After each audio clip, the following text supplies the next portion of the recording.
Welcome to my channel.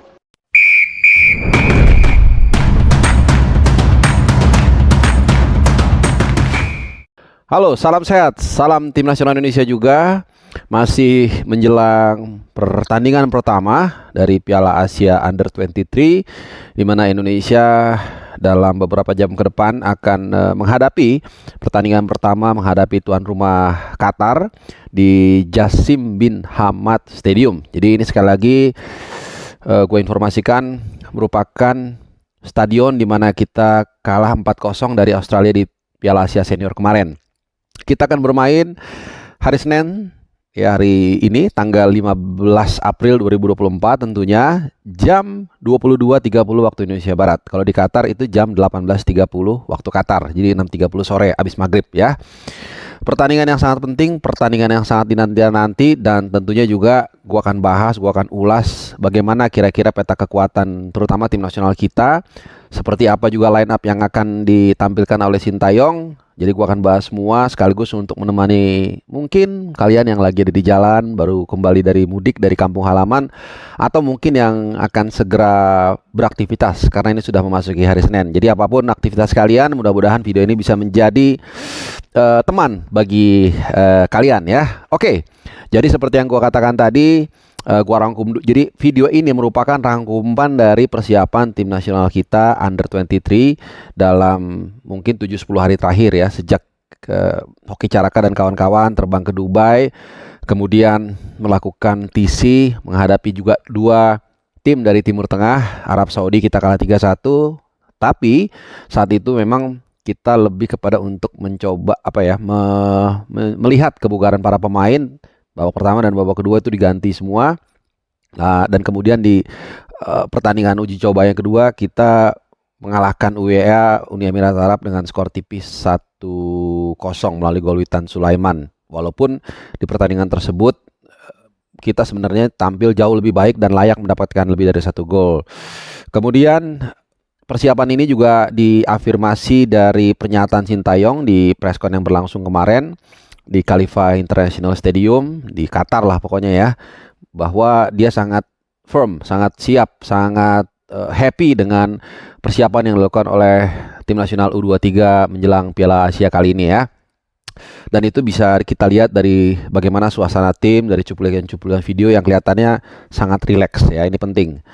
Dan kemudian juga dari lawan, sedikit sebelum kita ke line up ya, lawan ini ada di 2-3 video sebelum ini gue sempat mengupas juga soal kekuatan Qatar.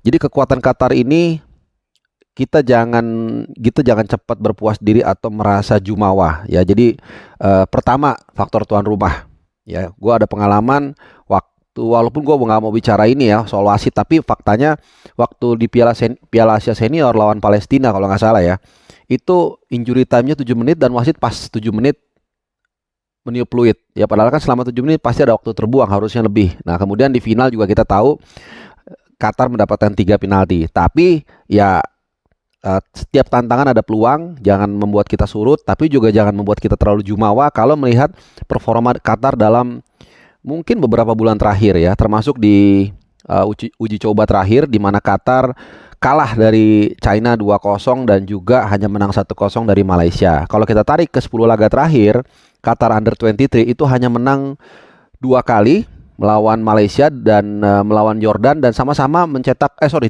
kali. Dan tiga-tiganya semuanya 1-0 skornya. Mengalahkan Kuwait November tahun 2023, kemudian mengalahkan Jordan 1-0 juga.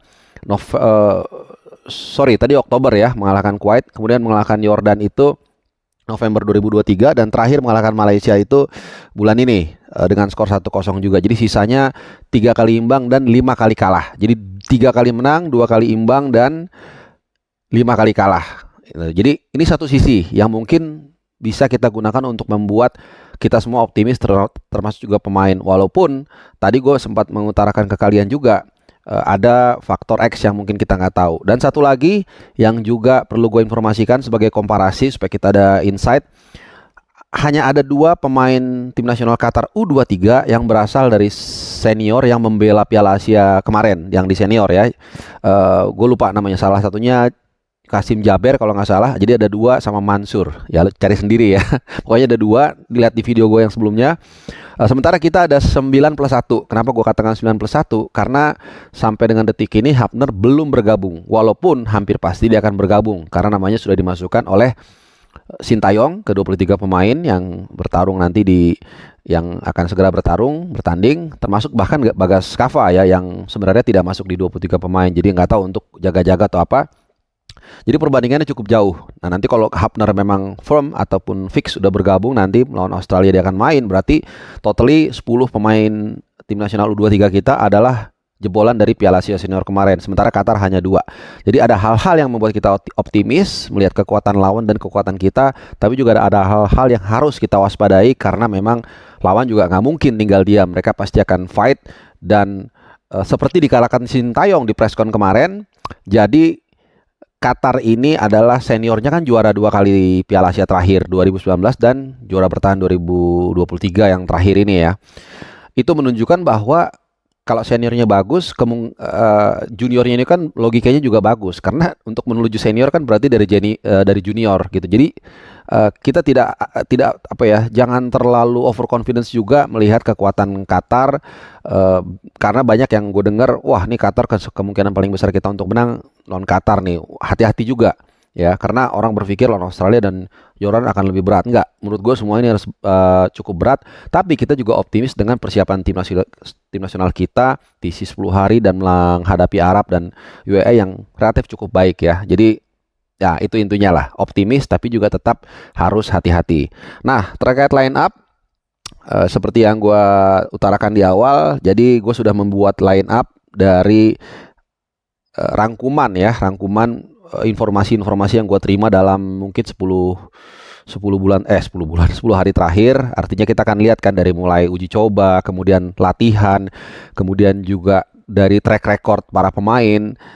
Jadi gue dan satu hal yang mesti gue kasih tahu di sini juga bahwa memang Sintayong ini selalu apa ya, gue nggak mau menyamakan dengan Guardiola sih, tapi kadang-kadang suka nge-twist gitu ya, tiba-tiba suka improvisasi. Nah itu kata yang paling pas.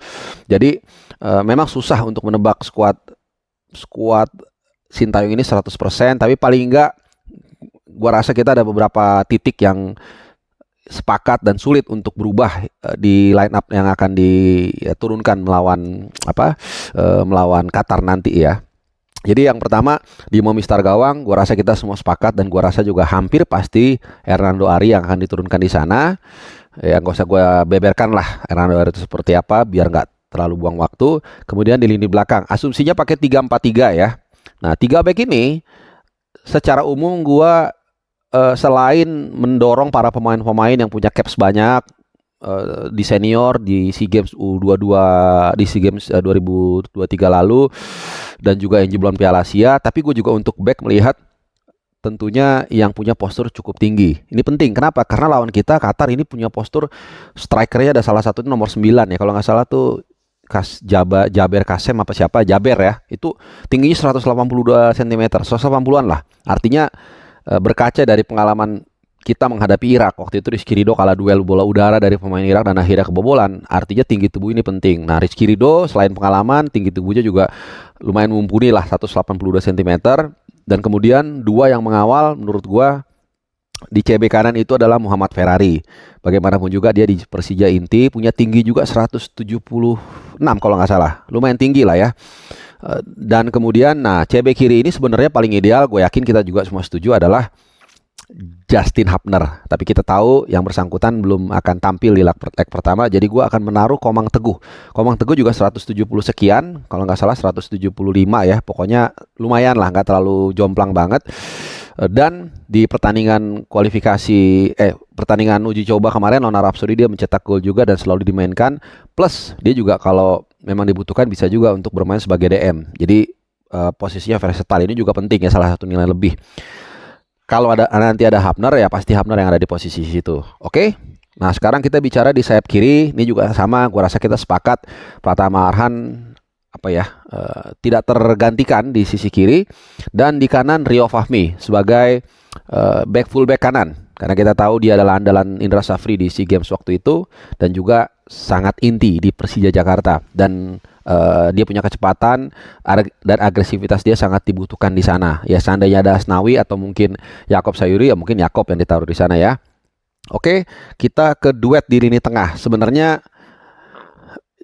gue pengen melihat sebenarnya Ivar Jenner sama Justin Hapner atau mungkin sama siapa ya, sama ya mungkin Komang Teguh juga, tapi karena memang Komang Teguh harus turun ke belakang untuk mengisi posisi Hapner, sehingga gue melihat Ivar Jenner ini juga tidak tergantikan akan berduet dengan Marcelino Ferdinand. Jadi ini seperti ketika dia tampil di GBK menghadapi Vietnam ya di pertemuan pertama di kualifikasi Piala Dunia. Jadi itu ya, sambil gue kalau dari tadi udah gue share kayaknya ya. Oke, di depan target man the one man only, dan gue pengen lihat banget ini penampilan Ramadan Sananta karena sejak Piala Asia kemarin, kalau nggak salah Piala Asia bahkan dia nggak dapat minute play sama sekali ya, karena memang nggak terlalu fit kalau nggak salah, ada apa di punggungnya. Tapi kemudian juga di kualifikasi Piala Dunia kemarin menghadapi Vietnam di leg kedua dia mencetak gol ya yang membuat akhirnya publik Vietnam memberikan tepuk tangan buat tim nasional kita, karena mungkin kesel juga dengan Philippe Troussier. Kemudian di kiri itu Rafael Strijk. Ya bagaimanapun juga Rafael Strijk adalah yang tadi gue bilang ya, salah satu jebolan dari Piala Asia Senior, dan kengototan dia, kerja keras mereka dia sangat dibutuhkan ya. Jadi kelihatannya memang mungkin tidak ideal ya. Mungkin kalau kita sedikit bicara keluar, mungkin Lili Pali sih, Hoki Caraka bisa aja ditaruh di situ, Ramadan Sananta ditaruh di kiri gitu kan. Seperti ketika dia main di PSM Makassar, Ramadan itu banyak menyisir dari kiri.